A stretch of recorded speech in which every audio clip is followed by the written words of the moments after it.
Hi guys! Ready to release na po yung ating pinakamura na every wagon. Basic setup nito guys, 250,000 pesos only. Ito po yung ating ordinary wagon. DE64W, 2-wheel drive, non-turbo, non-sliding unit. Nilibre natin siya dito ng fog lamp. Ayan, kasi yung mga ordinary wagon wala po sanang fog lamp. Ayan, kaya ilagyan natin. Ayan, nilibre lang po natin yan sa kanya. At binigyan pa natin siya ng 7 inches na touchscreen stereo with reverse camera. Ayan, libre lang po sa kanya yan.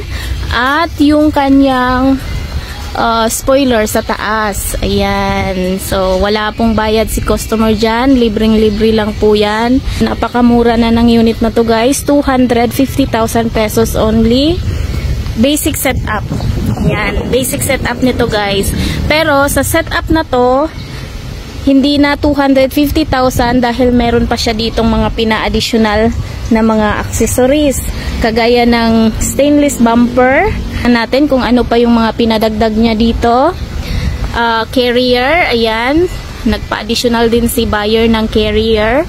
At dashcam, ayan, Lenovo dashcam. At extra fan. Tapos dito naman sa likuran, nagpa-additional din siya dito ng stainless back bumper. Ayan. At extra seat. Ayan, dalawang pares na extra seat. Yan po yung pina-additional niya, kaya umabot yung unit niya ng 277,500 pesos. New upholstery, new ceiling, new matting, new battery, kompleto po lahat ng parts, mga seatbelt dito sa likod, at saka doon sa harapan po ay automatic transmission, naka-aircon na. Ayan, so napakaganda na ng unit na to guys. Meron na siya ditong sun visor, mayroon pa siya ditong extra lagayan sa taas at lagayan ng eyeglasses. So naka new ceiling na din siya. Ayan, yung makina niya ay K6A engine, 3 cylinder, 660cc.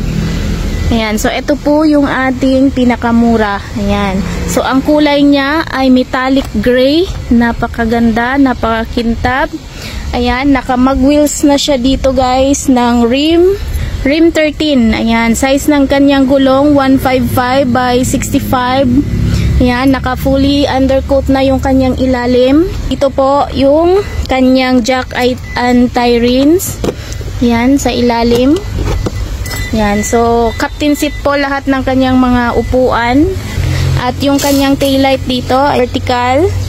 Kanyang extra seat dito ay storage na din. Yan, pwede niya yan lagyan ng mga gamit. Yung kanyang ceiling, napakalinis. Sa mga gusto po ng mga ganitong unit, i-message nyo lang po kami sa aming FB page, JN Auto Parts, or call Miss Jane 0938-566-4667.